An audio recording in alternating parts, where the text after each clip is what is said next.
everybody, and welcome to our very first Science Decoded podcast. We're coming to you across time zones. I'm out here in Mountain Time Zone in Salt Lake City, in the cutest little bedroom you'll ever see. Where are you at, Jocelyn? I'm at Eastern Standard Time. I am in Long Island, New York. Dang, So, we're like what, 4,000 miles away?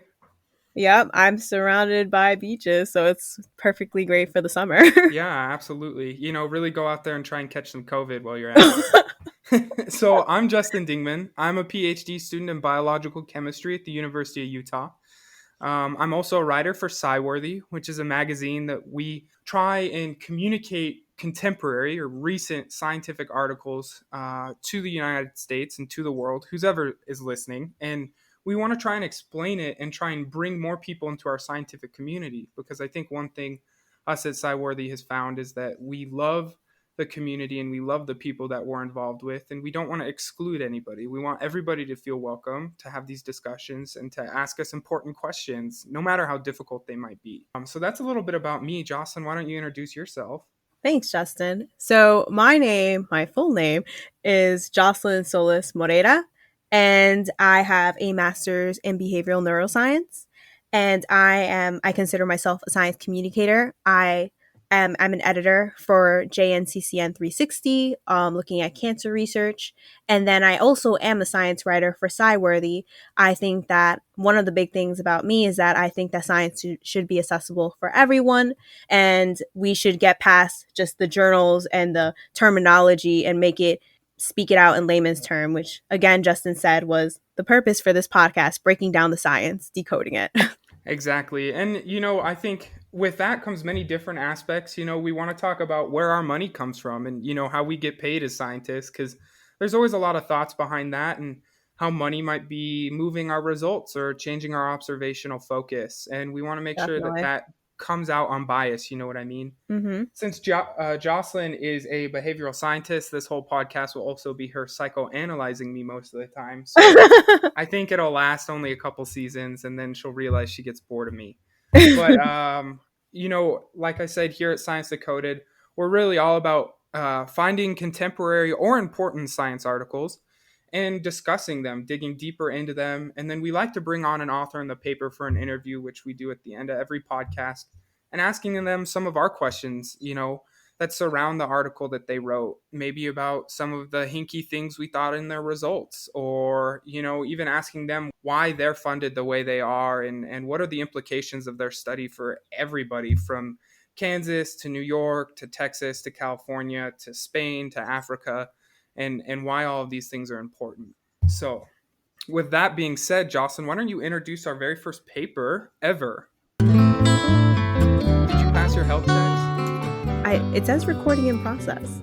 Yeah, so I think we're good. All right. Awesome. You just dig through your tabs here. So Justin mentioned that, we're going to have research that's going to be applied like all throughout the world. But in our first podcast, we're actually going to go beyond Earth and go to outer space. Our first article was published January 6th of 2020 in Nature Astronomy. It's called Sensitive Probing of Exoplanetary Oxygen via Mid-Infrared Collisional Absorption. And so we are going to interview one of the authors later on in this podcast. And a little summary about it is that they're using a new telescope called the James Webb Telescope that's going to be launching next year. And they look to see if there was any detectable signs of life outside of Earth. So they're looking specifically at oxygen levels. And they looked at an M-dwarf planet. So a huge part about this paper was that they were looking at a TRAPPIST-1 system, which is basically a planetary system that's 40 million light years away from Earth.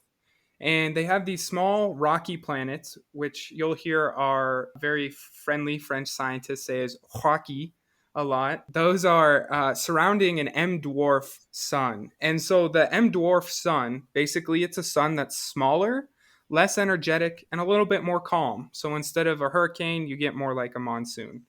And what makes this an interesting system is that it has a lot of planets surrounding it, and the amount of energy and the calmness of the energy may lead to there being life having had evolved on those planets. And so, in the abstract of this science article, they talk about the techniques they used. One of the basic techniques, one of the basic methods that they used was what's called infrared spectroscopy. They modeled the study and the computer simulations after they took the pictures. They found that when the oxygen molecules collided, that it absorbed the infrared light from the starlight passing through the planets. And they found that it was able to temporarily elevate the oxygen into a certain type of light that could be captured by the telescope. And that's something, that infrared light, that we can't really see in our naked eye. In order for oxygen to bond, it requires energy, and it gets that energy when it's in our atmosphere from the sun. And so what happened was this oxygen in these exoplanetary atmospheres were being stimulated by this light, absorbing this light, and then bonding to these other molecules. And then that's why we saw the spectra we did here on Earth. There was clearly this gap, or what's called this transmission or absorbance of energy from what we would expect, which would just be, a straight flat line that we see from the sun. And it's because this oxygen was getting in the way of the camera. It was almost like an oxygen photobomb, right? And so that's, a really interesting way to go about trying to find oxygen on other planets. Instead of sending a probe hundreds of millions of miles, which may take us hundreds of years, if not thousands, um, and a lot of money, right?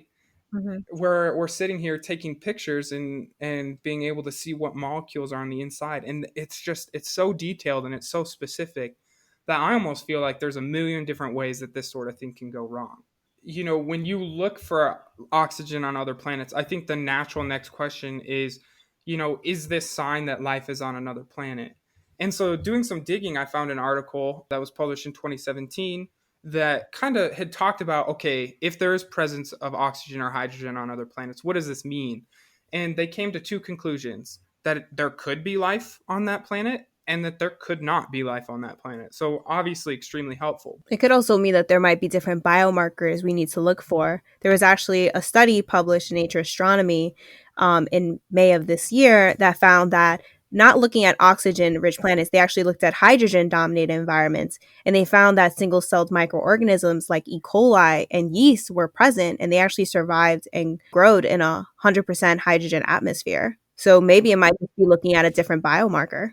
But I think the important thing there is that just because we found oxygen on another planet or found an oxygen rich atmosphere doesn't necessarily mean that there's biotic or biological processes going on the surface of that planet. I think that's a huge study of analytical chemistry right now, and this new field called cosmochemistry and astrochemistry that's starting to come up, where it's like, how can we look at our own planet, pick up on certain signatures that are just purely unique to life and what's going on there, and then apply that to other exoplanets for that search of life.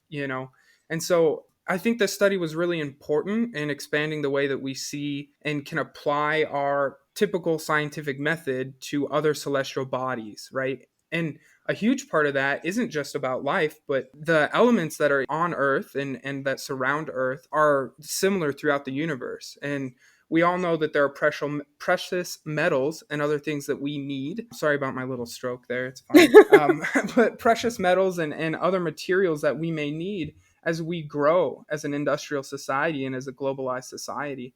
And so learning how to harness this scientific method and learning how to view celestial bodies in these new ways and find data and find important results using less expensive and less invasive methods really can help us in business and industry, and help point our own societies back to outer space as a way to gain resources rather than continuing to use our planet, which I think, kind of helps both causes. But as we can tell, that probably would be very expensive. Absolutely. Some of the errors or potential errors that really stuck out to me about this result. So, just like on Earth, we have cloudy days, we get dust storms, we get fires, we get smoke, all this other stuff, and that kind of blocks out and also absorbs light from the sun, right? And so, one thing that happens on exoplanets is they have weather too, just like we have weather here on Earth and in the United States. some of those things could heavily be affecting the results of this study, the simulations and the actual spectroscopy, the actual pictures that we're taking. It's important that we take those into account and that we know exactly how they function on Earth so we can apply a very robust and working model to other celestial bodies so that we really know what we're seeing and that this isn't just, some false positive, something that is a coincidence. So just because this line can necessarily be explained by a simulation or can be correlated doesn't necessarily mean that there's a cause behind it or the cause is exactly what we think. I think there's a lot more information that we need to know to really build an in-depth hypothesis. And I think that's where Dr. Fauchez's group, the group that studied this and wrote this article, is really looking on next, is to try and find more supporting evidence to really back up this assertion that this exoplanet really does have an oxygen-rich atmosphere. Mm-hmm. And there's a lot of excitement about how revolutionary the James Webb Telescope can even be. It's supposed to supersede the Hubble telescope. So hopefully we'll be able to look at even more studies that are looking beyond the oxygen-rich atmospheres and maybe going beyond some of the potential biases and false positive there may be.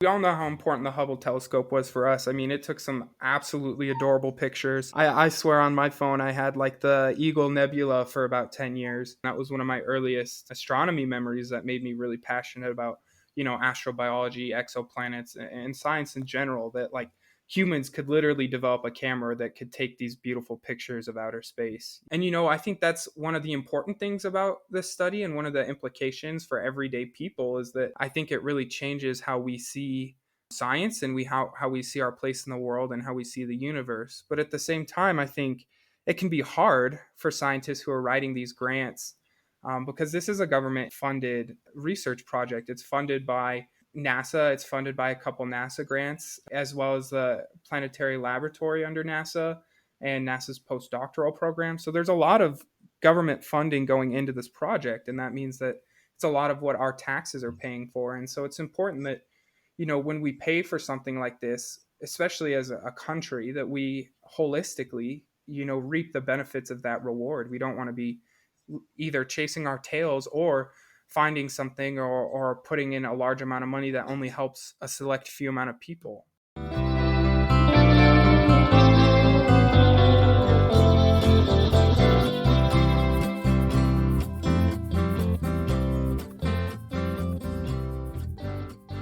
So for our first interview, we have Dr. Thomas Fauchez. He's a researcher scientist in the Planetary Environments Lab at NASA and Goddard Space Flight Center.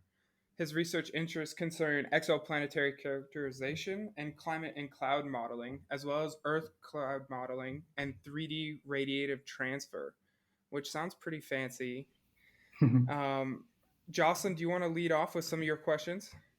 Yeah, so could you talk about the design of the study, the motivations behind you wanting to look into this particular? Sure, yeah. So first, thanks for you guys for having me. So concerning the design of this experiment, actually there was no design. That was its fun, because we basically found this oxygen signature just by accident. Oh, really? So that was really, I really love to do science because that was unexpected and we found it. And I was actually simulating the atmospheres of the TRAPPIST-1 planet. So TRAPPIST-1 is a system at 40 light years from us. This system is very interesting because we have discovered 7 rocky exoplanets orbiting the star. So that's really a fantastic system because 7 rocky exoplanets, it's really amazing. And so I was doing climate simulation with a very complex model to say, okay, if we imagine that this planet, especially the one in the habitable zone, have an atmosphere like the modern Earth, will be able to detect it with James Webb? What would be the challenge for that? And so I did this simulation, and I really remember, so I simulated the James Webb observation of this planet. And I came to my colleague, Gia Darni at Goddard, and so I showed her the results and the spectrum that we got from that. So basically the technique, we call it is a transmission spectroscopy. So when you have a planet passing in front of the star, if the planet has an atmosphere, you will have a small ring around the planet, and the light from the star will cross the atmosphere of the planet and will be absorbed at different wavelengths depending on which gas you have in your atmosphere. And after, with our telescope like James Webb, we get that and we say, oh, look, there is some missing species here in the spectrum. It's because it's absorbed by oxygen, ozone, and methane, etc. And so I simulated that for the atmosphere of Earth, and I identified an oxygen signature at 6.4 micron in the infrared. And I was really new in the spectroscopy, so for me it was not shocking at all. But my colleague Giada was way more advanced, and so she told me, no, there is no oxygen there. I said, are you sure? I remember that using the tool that we have at Goddard, the planetary spectrum generator, developed by Geronimo Villanueva, I have identified this oxygen feature, so it was weird. And finally, she checked with another code, and it was not in this code. So it was really surprising. And actually, we figured out is that our model at Goddard was really up to date in terms of the data, the spectroscopic data, that the other model maybe were a little bit outdated, and so they did not have this line list, and so nobody before has connected this oxygen signature for exoplanet studies. So do you think that oxygen presence on exoplanets is more likely due to abiotic processes or due to the presence of life on another planet? That's a very good question, but we don't know yet. That can really be both. And I hope James Webb will be able to answer this question. But as you mentioned, life is actually a very strong process to create to produce a lot of oxygen in the planetary atmosphere. But as you mentioned, there are also abiotic processes that can also create a lot of oxygen, especially what we call the photochemistry. So for example, if you have water molecule, so H2O or CO2, if you have a UV light, you will be able to break this molecule. If you break H2O, you will form an oxygen O2 molecule with a recombination after. And so, so basically, that's just how light interacts with chemicals in the atmosphere. Exactly. Yeah. And so that could be really tricky, so to disentangle the two. And what we want to do as astrobiologists is to put this observation in a context.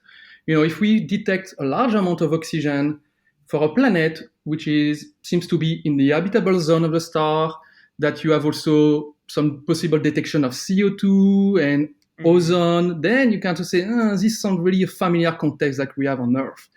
But if you find this oxygen on a planet that seems very hot, very close to the star, like you have no way to have water on a surface, you can say, maybe the oxygen we see here is due to the photodissociation. It's so completely abiotic. So I know you said that you guys found the oxygen by accident, but are there any other plans to look beyond oxygen-rich atmospheres? I know you mentioned the water.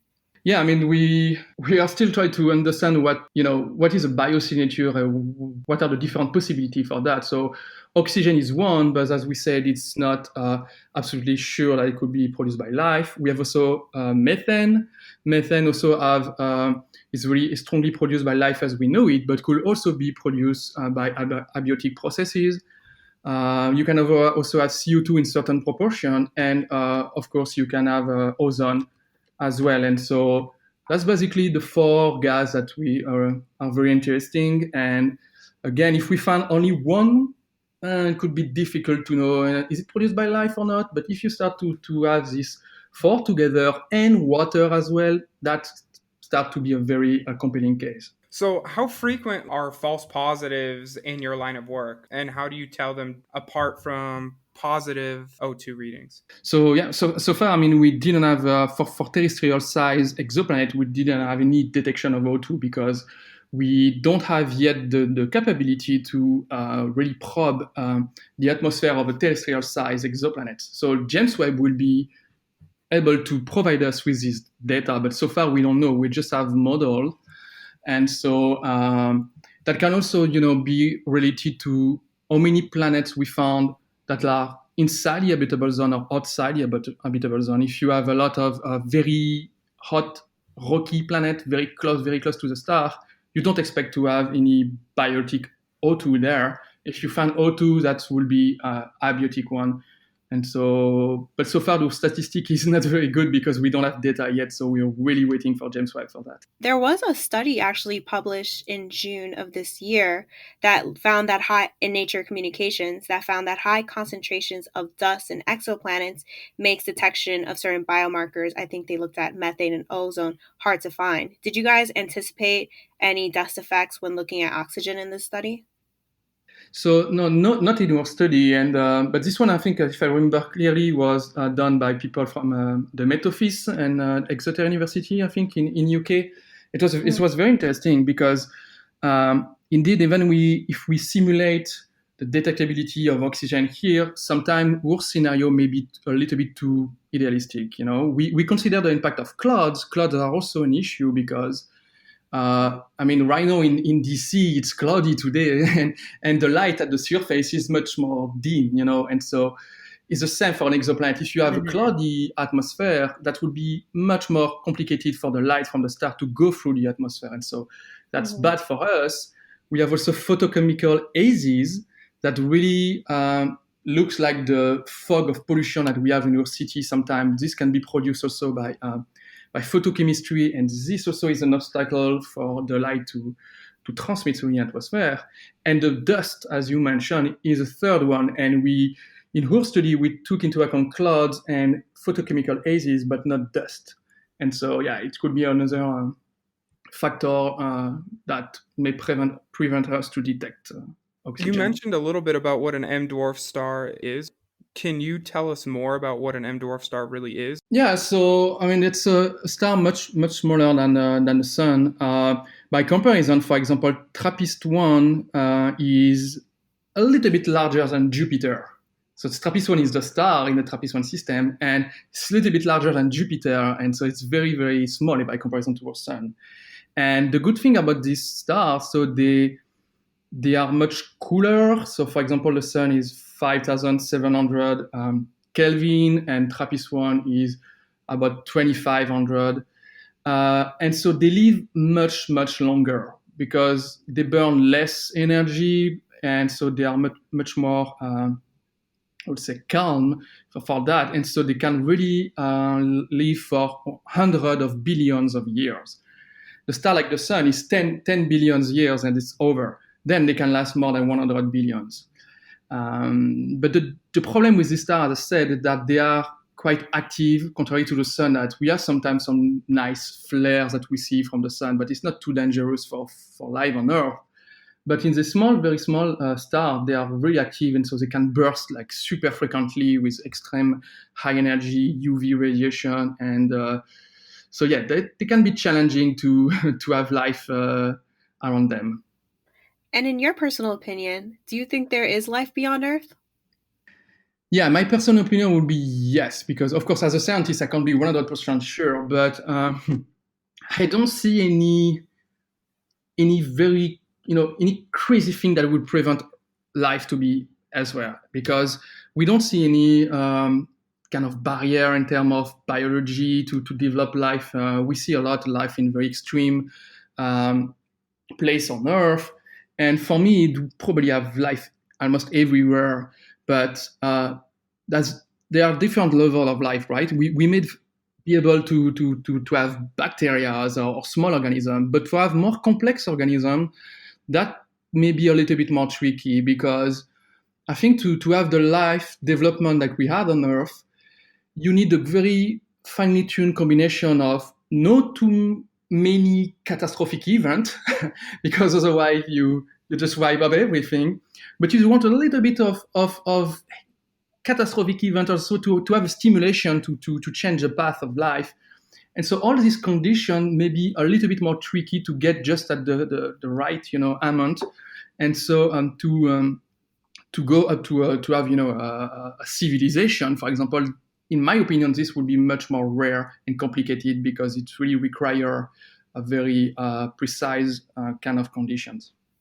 So, in your own words, why is government support and government funding important for the science that you do? And how does the science you do add to the bigger picture and the impact for everyday citizens in the United States?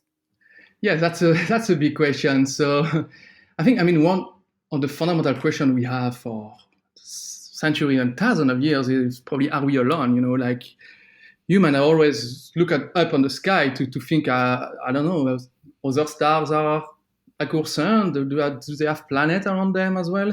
And so I think it's really a fundamental question, and it's that could have really profound implication for science, of course, but for philosophy and for the religion if we find life outside Earth. So I think it's really, really important, and more than that, the study of exoplanets as a whole is also very important to understand Earth as well, because I always use this analogy. They say, imagine you are like I don't know, you are spy or someone, like you want to know everything about one person. you can really study this person very, very accurately, just to understand everything about this person. But if you really want to understand the person, you need to also look for their sibling. You need to understand the parents. You need to understand the possible brother, sister, cousins. It's exactly what we do with exoplanets. So the things that we understand and when we study exoplanet, we can see different Earth at different epoch. And if you see, for example, an exoplanet that is completely desiccated and with no more life, you can say, hey, maybe that would be unfortunately the future of Earth in few billion of years, like it was for Venus before. And so you can really have this general context to actually better understand Earth at the end and the life on Earth as well. Awesome. Well, thank you for taking time out of your busy schedule to join us. I know you've been working hard, and especially on this new project and everything, and it is a Saturday, so it's not always easy to get someone on the line then. But thank you so much for your time. Well, thank you very much to both of you. Thank you. My pleasure. Really excited to hear more about these new projects in the coming year. Yeah, sure. I mean, we have to wait for James Webb. Normally, will be launched next year in 2021, so we can keep, finger crosses and see how it's going.